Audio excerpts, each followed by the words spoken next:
Hello friends, நண்பர்களாகி அனைவருக்கும் வணக்கம்ங்க. நம்ம இன்னைக்கு இந்த வீடியோவில் திருமண வாழ்வின் சிக்கல்கள் அப்படிங்கிற தலைப்பில் அதற்குண்டான விளக்கங்களை பார்க்கலாம்.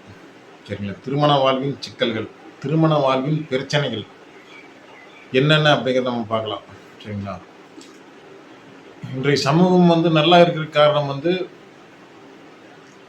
குடும்பம் அப்படிங்கிறது நல்லா இருக்கணும். சரிங்களா? குடும்பம் அப்படிங்கிறது நல்லா இருந்ததுன்னா ரெண்டாம் ஸ்தானம் குடும்பம். சரிங்களா? சமூகம் அப்படிங்கிறது 7ஆம் ஸ்தானம் மற்றும் திருமணம். சரிங்களா? இந்த 2ம் 7ம் நல்லா இருந்ததுன்னா சமூகம் இயற்கையாகவே இயல்பாகவே சிறப்பாக தான் இருக்கும். இதுக்கு காரணம் 2 அப்படிங்கிற குடும்பம் நல்லா இருக்குது. சரிங்களா? குடும்ப அங்கத்தினர்கள் தான் சமூகத்தில் இருக்கிறோம். சரிங்களா? பல குடும்பங்கள் சேர்ந்தது சமூகம் அப்படிங்கிறது. சரிங்களா? சமூகம் அப்படிங்கிறது எங்கேயோ இருக்கிறது இல்லை, நம்ம குடும்ப மக்கள் தான் சமூகம் அப்படிங்கிறது. அதில் கரெக்டான திருமண பொருத்தம் அப்படிங்கிறத பார்த்து சேர்த்து அது சக்ஸஸ்ஃபுல்லான குடும்பம் அப்படிங்கிறத அமைச்சு கொடுத்துட்டா சமூகம் சிறப்பாக இருக்கும். சரிங்களா? சமூகத்தில் குற்றங்கள் நிகழாம். சரிங்களா? இந்த மாதிரி திருமண பிரிவுகள், சரியில்லாத திருமணங்கள், சரிங்களா, மேட்சிங் சரியில்லாமல் இருக்கிறதுனால சமூகத்தில் குற்றங்கள் அதிகமாக நிலவுது. சமூக வளர்ப்புகள் மற்றும் குடும்பம், ஒவ்வொரு குடும்பம் எப்படி அடிப்படை வசதிகளை அது ஒவ்வொரு அந்த குடும்ப அங்கங்களுக்கு கொடுக்குறாங்க. அந்த சமூக அந்த குடும்ப தலைவன் எந்த விதத்தில் அந்த குடும்பத்தை வழிநடத்தி செல்கிறார் அப்படிங்கிறதெல்லாம் அந்த சமூகம் அவரை மறைமுகம் சமூகத்தை அவர் வளர்க்கிறார். குடும்பத்தை மட்டும் வளர்க்கல. சரிங்களா? அவரோட எஃபோர்ட்ஸ் அப்படிங்கிறதெல்லாம் அவர் குடும்பத்துக்கு எந்த அளவுக்கு போகிறாரோ அந்த அளவுக்கு சமூகத்துக்காக அவர் தொண்டு செய்கிறார் அப்படிங்கிறத அதில் உட்கருத்து. சரிங்களா? பொதுவாக இந்த 2ஆம் இடமே 7ஆம் இடம் தான் திருமணத்துக்கு மெயின். சரிங்களா? 2 7 2 குடும்பம், 7ங்கிறது கணவன் மனைவி சேர்க்கை. சரிங்களா? இதுதான் திருமண வாழ்க்கை இன்றியமையாத ஸ்தானங்கள். சரிங்களா? 2ஆம் ஸ்தானம் அப்படிங்கிறது குடும்பம், 7 அப்படிங்கிறது கணவன் அல்லது மனைவி. சரிங்களா?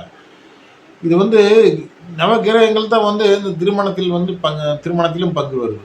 சரிங்களா? அனைத்து விதமான பலன்களை கொடுக்கறதும் நவகிரகங்கள் தான். இந்த திருமணத்திற்குண்டான பலன்களை கொடுப்பதும் நவகிரகங்கள் தான். சரிங்களா? இதுக்கு சுபகிரகங்கள் அப்படிங்கிறத மட்டும் திருமணத்தை கெடுக்கிறது இல்லை. சரி, பாவகிரகங்கள் மட்டும் இது திருமணத்துக்கு எடுக்கிறது, சுபகிரகங்களும் திருமணத்துக்கு எடுக்கிறாங்க. சரிங்களா? அதாவது குரு சந்திரன் அப்படிங்கிறது முதன்மை சுபர்கள். சரிங்களா? முதன்மை சுபர்களாக இருந்தாலும் இவங்களும் கெடுக்கிறாங்க, திருமணத்தை கெடுக்கிறாங்க. அது எப்படின்னு நான் சொல்கிறேன் இந்த வீடியோவில். சரிங்களா? அதாவது குரு தனுசு ராசியில் மூலத்திரிகோணம் அடைகிறாரு. சந்திரன் ரிஷப ராசியில் மூலத்திரிகோணம் அடைகிறார். இது இவங்க மூலத்திரிகோணம் அடைகிறது 2 பேருக்குமே சஷ்டாஷ்டக அமைப்புகளாக வரும், 6 8 வரும். சரிங்களா? ரிஷபத்திலிருந்து தனுசு அப்படிங்கிறது 8, தனுசுலேருந்து ரிஷபம் அப்படிங்கிறது 6 வரும். சஷ்டாஷ்டகம் அப்படிங்கிறது வர்றதுனால இவங்க 2 பேரும் வலுப்பெறக்கூடிய அந்த தன் கதிர்களை அதிகமாக குவிக்கிற இடம் 2 பேரும் சஷ்டாஷ்டகமான ராசிகளில் அப்படிங்கிறதுனால இவங்களுக்கு இயற்கையாகவே 6 8 சஷ்டாஷ்டக தோஷம் அப்படிங்கிறது இருக்குது இவங்களுக்கு. சரிங்களா? 2 பேருமே இயற்கை சுபர்கள். இவங்க 2 பேருமே அதாவது சுபர் வீடுகளில் 2 பேரும் இருந்தாங்கன்னா அது மேலும் சுபமாகி சுபம் பெருகி மென்மேலும் பெருகி சுபத்தன்மை மேலும் பெருகும்போது என்னாகும்னா அது பிரயோஜனம் இல்லாமல் போயிடும். இதுவும் ஒரு அளவோடு தான் இருக்கணும். சரி, சுபமாக இருந்தாலும் அது அளவோடு தான் இருக்கணும். சுபமே மேலும் மேலும் பொங்கி பெரிய ஆறாக ஓடிச்சு அப்படின்னா அதில் பிடிக்க முடியாது. சரிங்களா? அதாவது சுபரோட வீட்லேயே இவங்க 2 பேருமே சுபகிரகங்கள் சேர்ந்துருந்தாங்கன்னா அது 2 7ஆம் இடமா இருந்தது அப்படின்னா இவங்களுக்கு திருமண வாழ்க்கை கெடுக்கத்தான் செய்கிறாங்க. சரிங்களா? பொதுவாக இந்த உப இலக்கணங்கள் அப்படிங்கிற மிதுன, கன்னி, தனுசு, மீனம் அப்படிங்கிற 4 இலக்கணங்களும் 4 இலக்கணங்களுக்கு 7ஆம் அதிபதியே குருவும் புதனும் தான். இவங்க 2 பேருமே பாதக மாரகாதிபதிகள். 2 பேருக்கு இந்த 4 இலக்கணங்களுக்கு 2 கிரகங்கள் பாதகம் செய்யக்கூடியவரும் மாரகம் செய்யக்கூடிய கடவுள்பட்டவங்களாம் இருக்கிறாங்க. இவங்களுக்கு 7ஆம் ஸ்தானாதிபதி, அதாவது திருமணத்தை கொடுக்கறது இவங்க தான். அந்த 4 இலக்கணங்களுக்கு குருவும் புதனும் தான். சரிங்களா? இவங்க மாரக பாதகாதிபதியை வர்றதுனால இந்த லக்கணங்களுக்கு சுக்கரன் நல்லா இருக்கணும். சரிங்களா? களத்திர காரகர் சுக்கரன் அவர் நல்லா இருக்கணும், அல்லது 7ஆம் அதிபதி நல்லா இருக்கணும். 7ஆம் அதிபதி தான் இந்த 4 லக்கணங்களுக்குமே பாதகாதிபதி அப்படிங்கிறதுனால சுக்கிரன் வந்து இந்த லக்கணத்துக்கு சுக்கிரன் 10 உச்சம், அதாவது வந்து மீனத்துல உச்சம் அடையும் போது இது வந்து 4 லக்கணத்துக்குமே ஏதோ ஒரு வழியில் கேந்திரமா வரும். கேந்திரத்துல கேந்திரமாகி உச்சம் அங்க ஆகிறதுனால அது வந்து ஓவர் வலுப்பெறுகிறார் சுக்கிரன். அதனால சுக்கிரனுக்கும் வந்து சுக்கிரன் வந்து இவங்களுக்கு வந்து ஒத்துழைக்கிறது இல்லை. 7ஆம் ஸ்தானம் வந்து இவங்களுக்கு வந்து ஒத்துழைக்கிறது இல்லை. 7ஆம் அதிபதி வந்து உங்களுக்கு ஒத்துழைக்கல பார்த்தீங்க அப்படிங்கிறதுனால இந்த 4 லக்கணத்துக்கு நம்ம வந்து திருமண வாழ்க்கை அப்படின்னு பெரும் தலைவலியாக தான் இருக்குது. சரிங்களா? அதாவது பொதுவா வந்து நல்லா இருந்தது அப்படின்னா வந்து அது அதாவது வந்து ஒரு மனதார வந்து அது வந்து திருப்தி இல்லாத ஒரு சமூகத்துக்காக நடிக்கிற ஒரு வாழ்க்கையா தான் இருக்குது. சரிங்களா? உள்ளுக்குள்ள வந்து ஒரு திருப்தி வர ஒரு மனநிலையோ, ஒரு சந்தோஷமா அப்படிங்கிறது வந்து கிடையாது. இந்த 4 இலக்கணத்துக்குமே அப்படித்தான். சரிங்களா? இது வந்து குருவும் இது வந்து அந்த மாதிரி 4 இலக்கணங்களுக்கு இந்த மாதிரி அசுப கிரகங்கள் வந்து 2, 7 இருந்தாங்க அப்படின்னா வந்து அது வந்து சுப வீடா இருந்ததுன்னா அது வந்து பிரச்சனை இல்லை. சரிங்களா? இங்க வந்து 2, 7 வந்து சுப கிரகங்களான குருவும் சந்திரனும் வந்து இருந்து அது வந்து சுபரோட வீடா இருந்ததுன்னா அது வந்து வாழ்க்கையை கெடுக்குது. சுபரா இருந்தாலும் அவங்க வந்து வாழ்க்கையை கெடுக்கிறாங்க. சரிங்களா? அசுபர்களா இருந்தாலும் வந்து 2, 7 அப்படிங்கிற சுபரோட வீடா இருந்தால் வாழ்க்கையை கெடுக்கிறது இல்லை. இது டிஃபரெண்ட். சரிங்களா? அதாவது சுபர்கள் வந்து திருமண வாழ்க்கை கெடுக்கிறாங்க ஒரு நிலையில, அசுபர்கள் வந்து திருமண வாழ்க்கை கெடுக்கிறது இல்லை ஒரு நிலையில. சரிங்களா? இது வந்து விதிகள் இருக்குது. இது வந்து இது டிஃபரெண்ட் அப்படின்னு நம்ம விளக்க போறோம். சரிங்களா? அதாவது வந்து ஒரு கடக லக்கணத்துக்கு எடுத்துக்கலாம். கடக லக்கணம் அப்படிங்கிறது வந்து 2ஆம் ஸ்தானம் வந்து சிம்ம வீடு. சிம்ம அதிபதி வந்து சூரியன் வந்து நன்மை தீமை கலந்தவர். சரிங்களா? இரவில் வந்து அசுபர், பகலில் வந்து சுபர் அப்படிங்கிறதுனால சூரியன் வந்து பாவராக மறுவார், சுபராக மறுவார், சமமானவர், சரிசமம் உள்ளவர் சூரியன். சரிங்களா? அந்த வீட்டில் வந்து குருவும் சுக்கிரனும் இருந்தாங்கன்னா 2ஆம் ஸ்தானம் அப்படிங்கிறது கடக லக்கணத்துக்கு இது வந்து இந்த திருமண வாழ்க்கை வந்து கெடுக்கிறது இல்லை. அது சுப கிரகங்கள் தான். சரிங்களா? சஷ்டாஷ்டகம் அப்படிங்கிற அமைப்பு தான். அந்த அதிபதி தான் வந்து இங்கே 2 இருக்கிறாங்க, குடும்பத்தில் இருக்கிறாங்க. இருந்தாலும் வந்து இது பாவரோட வீடு அப்படிங்கிறதுனால திருமண வாழ்க்கையை வந்து கெடுக்கிறது இல்லை. சரிங்களா? இதே வந்து கன்னி லக்கணத்துக்கு 2ஆம் ஸ்தானம் வந்து துலா ராசி. துலா ராசியில் குருவும் சந்திரனும் இருந்தாங்க அப்படின்னா வந்து இது சுபரோட வீடு அப்படிங்கிறனால 2 பேரும் சுபகிரகங்கள் அப்படிங்கிறனால சஷ்டாஷ்டக தோஷம் 2 பேருக்கு இருக்கிறதுனால இது வந்து பெரிய பிரச்சனையை கொடுக்குது கன்னி லக்கணத்துக்கு. சரிங்களா? அடுத்த வந்து மேச லக்கணத்துக்கு 7ஆம் இடம் வந்து துலா ராசி வருது. துலா ராசி அங்கே வந்து செவ்வாய் இருந்தாருன்னா செவ்வாய் வந்து செவ்வாய் தோஷம்னு எடுத்துக்க முடியாது. செவ்வாய் தோஷம் பெரும்பாலும் நடக்கிறது கிடையாதுங்க. ஏன் சொன்னீங்க கேட்டீங்க அப்படின்னா இது வந்து சுபரோட வீடு. சரிங்களா? செவ்வாய் வந்து அங்கே 7ல் இருந்தாலும் அவர் சுபரோட வீடு. அதனால வந்து செவ்வாய் வந்து கண்ட்ரோல் ஆயிடுறாரு. சரிங்களா? இதுதான் வந்து சுப கிரகங்கள் திருமண வாழ்க்கை வந்து ஒரு நிலையில் கெடுக்கிறாங்க, பாவ கிரகங்கள் ஒரு நிலையில் வந்து கெடுக்கிறது இல்லை. இதுதான் அந்த விதி. சரிங்களா? இது வந்து லக்னங்கள் தோறும் வந்து மாறுபாடுகள் அடையும். சரிங்களா?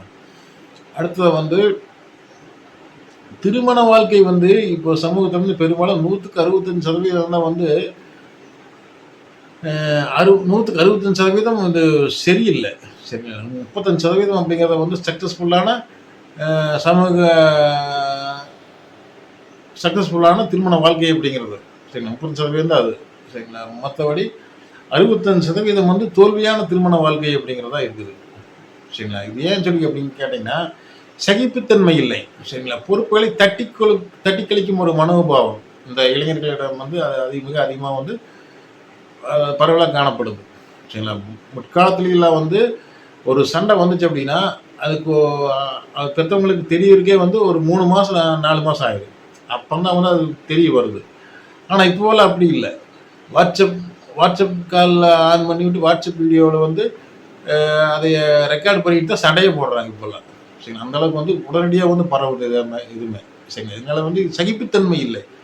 எந்த பிரச்சனையிலையும் வந்து கொஞ்சம் வந்து அது வந்து ஆற போட்டாங்க அப்படின்னா வந்து இயற்கையாக வந்து அது வந்து ஒன்றுமில்லாமல் போயிடும். சரிங்களா? அந்த ஒரு மனோதிடம், அந்த ஒரு சகிப்புத்தன்மை, சரிங்களா, பொறுப்புகளை தட்டி கழிக்கும் ஒரு மனோபாவம் இருக்கிறனால தான் இன்றைய திருமணங்களில் வந்து பெரும்பாலும் வந்து டைவர்ஸ் நோக்கி போகுது, டிவோர்ஸ் அப்படிங்கிற நோக்கி போகுது. சரிங்களா? கோர்ட்லாம் பார்த்தீங்க அப்படின்னா வந்து சிவிலில் வந்து குடும்ப நல வழக்குகள் தான் மிக அதிகமாக இருக்குது. சரிங்களா? அதில் 180% போது பூரா டிவோர்ஸ் கேஸாக தான் இருக்குது. சரி, இதை காணும்போது மிகவும் ஒரு மதமதப்பாக இருக்குது. சரிங்களா? இதுக்கு காரணம் வந்து இதுதான். அப்புறம் வந்து இவங்க வந்து பொருத்தம் பார்க்கும்போது வந்து காம்ப்ரமைஸ் ஆகிற மாதிரி பொருத்தத்திலே வந்து பொருத்தம் இல்லைன்னா வந்து ஏதோ ஒரு வழியில் காம்ப்ரமைஸ் ஆகி இவங்க வந்து ஜாதகத்தை இணைச்சு கொடுங்க அப்படின்னு சொல்லி கேட்குறாங்க. சரிங்களா, இவங்க வந்து இவங்க மேட்சிங்கும் பார்க்கணுங்கிறது இல்லை. மேட்சிங் பார்க்க வரும்போது இந்த பொருத்தம் இல்லையா, உடனே அதுக்கு ஒரு பரிகாரம் சொல்லுங்க. அந்த பொருத்தம் இல்லையா, அதுக்கு பரிகாரம் சொல்லுங்க. எவ்வளோ செலவும் பரவாயில்ல, பரிகாரம் சொல்லி எல்லாம் பண்ணி செட் பண்ணிக்கலாம். இது நல்ல இடம்ங்க, இது வந்து உள்ள நல்லா உழைக்கிறாங்க, இது வந்து பையன் நல்லா பையனுங்கிறாங்க, பையனை பெரிய இடத்து பையனாக இருக்கிறேன், அதனால இது எப்படி நம்ம வளைச்சு போடுறோன்னு, இது வந்து எவ்வளோ செலவுகளும் பரவாயில்ல, எல்லாம் பரிகாரத்தில் பண்ணி இப்போ ரெடி பண்ணி போடலாம் அப்படின்னு சொல்கிறாங்க. இதுதான் வந்து பிரச்சனையாக காரணம். பரிகாரத்தினால் வந்து அனைத்துமே வந்து அனைத்தையும் மாற்றிவிட முடியாது. ஃபர்ஸ்ட் பரிகாரம்னா வந்து என்னன்னா, தலைக்கு வந்தது தலைப்பாகையோடு போகக்கூடிய, தலைக்கு வந்த ஒரு ஆபத்தை தலைப்பாகையோடு போகுமாறு செய்வது தான் வந்து பரிகாரம் அப்படிங்கிறது. இதுதான் வந்து பரிகாரம் வெல்லக்கூடிய ஒரு கான்செப்ட். இது இந்த அளவு தான். சரிங்களா, இது வந்து இதுக்கு வந்து சரியான பரிகாரமாக இருக்கணும். அது சரிங்களா, தெய்வ வழிபாடு வாழ்வியல் பரிகாரம் சூட்டபிளாக இருக்கணும். அப்போ தான் வந்து பரிகாரமே உள்ளது. சரிங்களா, இந்த திரும்ப மேட்சிங் பார்க்குறவங்க வந்து என்ன பண்ணுறாங்கன்னா, இது வந்து எப்படியோ இந்த ஜாதகம் சேர்த்து வச்சிடணும், நம்மளுக்கு வந்து ஒரு வெகுமதி கிடைக்கும் அப்படிங்கிற ஒரு போலி ஜோதிடர்கள். சரிங்களா, போலியாக வந்து செயல்பட்டு ஒரு காசு பணத்துக்காக புகழுக்காக, சரிங்களா, ஏதோ ஒரு வழியில் வந்து இவங்களுக்கு மேட்சிங் பண்ணி வச்சிடலாம், கேட்குறாங்க, கஸ்டமர் கேட்குறாங்க அப்படிங்கிறக்காக அவங்க கேட்குற, அவங்களுக்கு எந்த விதமாக கேட்குறாங்களோ அந்த மாதிரி இவங்க வந்து மாற்றி பொய்களை சொல்லி மேட்சிங் பண்ணி பார்த்து பொய்யான பரிகாரங்களை உரைத்து அந்த திருமணம் பண்ணி வச்சாங்க. இது வந்து ஒரே மாதத்தில் வந்து விட்டுட்டு வந்துடுது, ஃபெயில் ஆகிடுது. இதுவும் வந்து ஒரு ஒரு திருமணம் ஒரு தோல்விக்கு காரணம். சரிங்களா, இந்த மாதிரி நிறைய விதிகள் இருக்குது. சரிங்களா, அதாவது வந்து ஜாதகம் அப்படிங்கிறது வந்து என்னன்னா, எப்படி விதிகள் இருக்குதோ அப்படித்தான் அமையும்.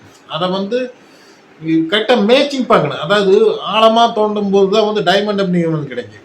சரிங்களா, டைமண்ட் அப்படி கிடைக்கணும்னா மிகவும் பொறுமையாக வந்து ஆழமாக தோண்டணும். சரிங்களா, நீங்கள் அது மாதிரி மேட்சிங் பார்க்கும்போது ஆழமாக தேடணும். சரிங்களா, ஒரு வருஷம் அதிகபட்சம் பார்த்துட்டாங்க அப்படிங்கிறனால சலிப்பு வந்து வேற ஏதோ ஒரு பொருத்தம், எந்த ஒரு இதாக பண்ணால் பரவாயில்ல, வயசாகிடுச்சு, இது வந்து இவங்க வயசு பையங்க பிள்ளைகள்லாம் வந்து மேரேஜ் பண்ணி குழந்தை குட்டியில் இருக்கிறாங்க, இவனுக்குன்னா மேரேஜ் ஒன்று ஆகலை, இவனுக்குன்னா மேரேஜ் ஆகலை அப்படின்னு பெற்றவங்களே வந்து சகிப்புத்தன்மை இல்லாமல் காம்ப்ரமைஸ் ஆகி ஏதோ ஒரு வந்து பண்ணி வச்சிடலாம் அப்படிங்கிற மனோதிடத்துக்கு வந்துடுறாங்க. இதுவும் வந்து ஒரு திருமண தோல்விகளுக்கு வந்து முக்கிய காரணமாக வந்து இருக்குது.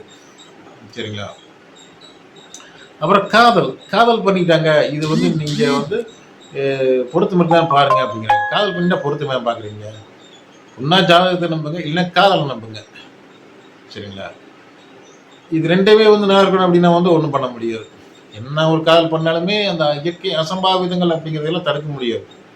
சரிங்களா, மாரகம் பாதகம் இதெல்லாம் வந்து இயற்கை சீற்றங்கள், இயற்கை கொடுப்பினைகள். சரிங்களா, பிராப்தத்தையெல்லாம் வந்து மாற்ற முடியாது பரிகாரத்தால்.